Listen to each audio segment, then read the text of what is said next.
Assalamualaikum warahmatullahi wabarakatuh. Selamat pagi dan salam sejahtera untuk kita semua.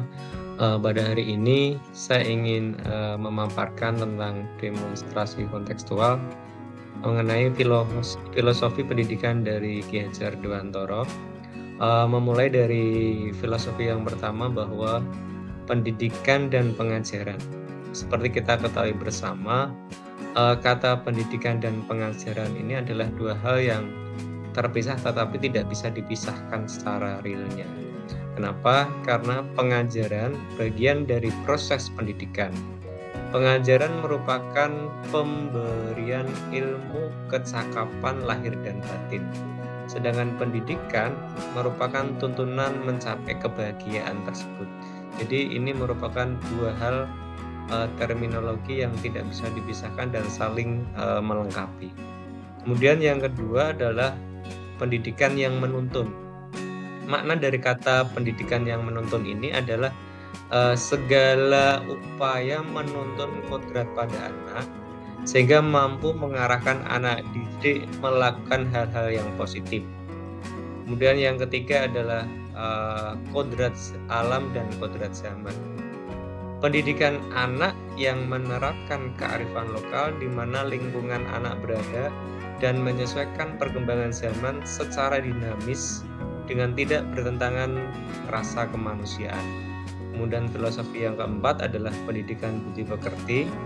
Ini berpedoman antara perpaduan cipta dan rasa untuk mencapai sebuah karya.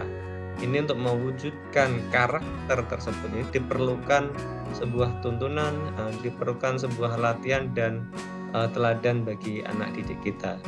Kemudian untuk lebih jelas, ini dapat digambarkan dari konsep pendidikan dan pengajaran ini adalah suatu upaya untuk memerdekakan manusia sehingga baik lahir maupun batinnya ini tidak tergantung lagi pada orang lain, tapi mampu bersandar pada kemampuannya sendiri sehingga dia bisa memuliakan dirinya dan memuliakan orang lain. Kemudian penjelasan di pendidikan yang menuntun ini adalah usaha untuk kita sebagai guru atau sebagai pamong memberikan tuntunan agar anak itu mampu membedakan baik buruknya dalam bertindak dengan tujuan akhir keselamatan dan kebahagiaan yang sebenarnya. Kemudian konsep yang ketiga, penjelasan dari kodrat alam dan zaman ini adalah lingkungan sosial budaya di mana tempat anak ini berkembang. Kemudian harus kita pahami bersama bahwasannya ini adalah bagian yang tidak terpisahkan dari proses kehidupan anak dan merupakan bagian dari refleksi, sehingga ketika anak ini menapak pada perubahan zaman di abad 21, mampu menguasai dan tetap menyesuaikan kodrat alam dengan kearifan lokalnya. Kemudian penjelasan yang keempat mengenai konsep pendidikan budi pekerti ini adalah bahwasanya pembentukan watak individual atau karakter pada anak ini perlu melibatkan peran keluarga, terutama orang tua, sebagai tempat di mana hal yang paling utama proses budi pekerti ini berkembang untuk anak. Oleh karena itu di keluarga ini merupakan yang paling utama di antara di sekolah ataupun di masyarakat.